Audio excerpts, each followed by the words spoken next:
April 7th was the 5th largest trading day for 401k assets in recorded history. And you look at what happened, what were people doing with their 401ks? They sold their stocks. These are the stories you don't hear. You don't hear about the guy in Pittsburgh or Gary, Indiana, who only has so much in his 401k and his retirement account, who actually sold at the bottom. And hundreds of thousands of Americans did this. And they're looking at their 401ks this week, and they have to digest this now.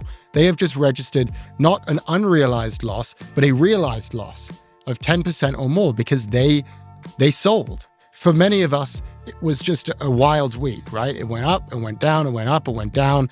Looks like it's coming down again, and it looks like the long-term trend is down. But for many people, this was a flat-out loss. You just saw that stat right there, that more than half of Americans would blame Trump if there is a recession. I know you're sitting in Canada this morning. Would you blame Trump if there were a recession? Well, let me just say that we've been talking about recession now for 4 years in a row, you may recall. Forecasters of recessions have been wrong for 4 years straight.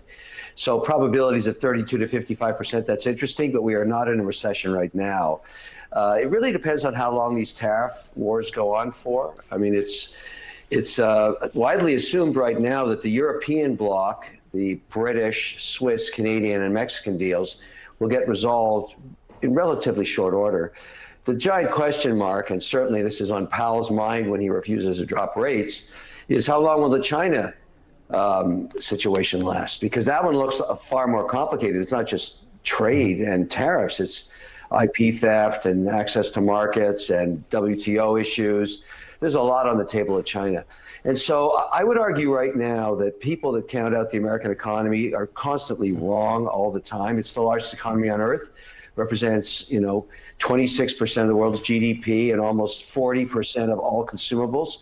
So it's a difficult, tricky situation, I agree. But I'm an investor. I have to make these decisions every day, and I'm not investing for a recession right now. I'd be pulling my horns in, and I want to remind you, the market's correct 20% all the time. Almost every 18 months that happens. And so why correct is different every time. This is because of scares on tariffs. But this is nothing new for the S&P 500. And frankly, it's often, and has been for over 100 years, a buying opportunity. The American economy generates 8 to 10% returns over the long run. And now you're getting to buy at a 17, 18 PE versus 23 just 4 months ago. It's a value deal.